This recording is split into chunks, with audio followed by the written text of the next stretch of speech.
Hi everybody, Jessica here, and I have the secret trick to getting published. You ready? Quit your whining, write the damn book.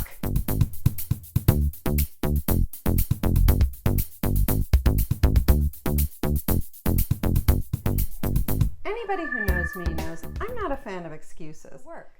You know, I was too tired to go to the gym oh, that was me.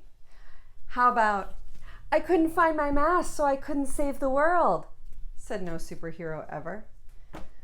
Listen, I get it. Getting published is hard, and we all want to rationalize why it's not happening for us. Heck, there are times when I'm trying to sell a client's work that I want to rationalize why it's not happening for me. But the truth is, there are real reasons most of the time why a book is not getting picked up. So instead of making excuses, you got to get in there and fix it and do the work and learn what it takes. Some of my favorite excuses from other authors. Number one, publishers don't take risks. Oh yeah? Come on. Every book on these shelves was a risk. Every single one of them. Publishers don't know what a reader's going to want right now, let alone a year from now. A publisher is buying a book today that will be published in 2019, maybe 2020, and maybe even 2021. That's a long way to plan ahead. And we're basing our plan on what we've been buying and adding to our list, what we're seeing is selling today, and that's pretty much it. And so if we're rejecting your book, it's not because we're afraid to take a risk, it's because our knowledge of the market has shown us that we don't think this is going to work.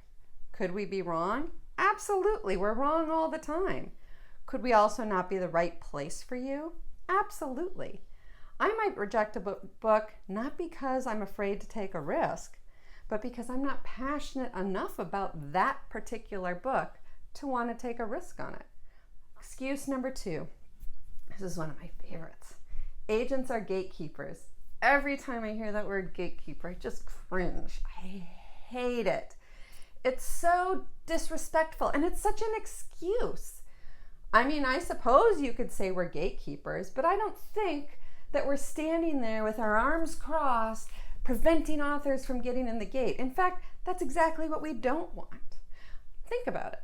An author's career is my career. I am only as successful as my authors.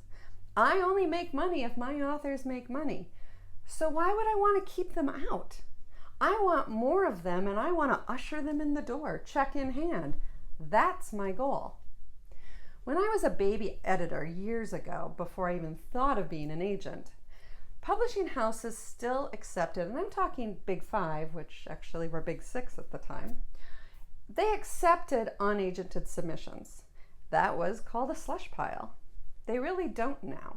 An agent reads the slush pile for the editor so that the editor knows the material they're getting from the agent is the best of the best. The number three excuse, all anybody publishes is crap. That's why I can't be published.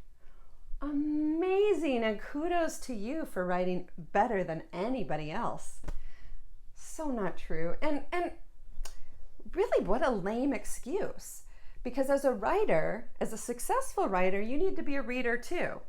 And if you think everything being published is crap, then what can you possibly be reading? I just don't buy it. I mean, first of all, that's insulting to me. It's insulting to my clients. It's insulting to the entire publishing industry. Sure, there are books published all the time that I don't like for various reasons. There are probably even some that I thought were pretty crappy. But does that mean all the books are crappy? Be realistic. If you think all the books are crappy, then take a second look at your book. That's not, if your book is that great, then it should be published. And excuses, they're never going to get you published. What's going to get you published is doing the work. Hey Buford, don't you think everybody should subscribe to our YouTube videos? I do. They should also follow us on Twitter, Instagram, and check out our website for a ton more great information, just like they heard today. And of course, to find out how to become a BookEnds client.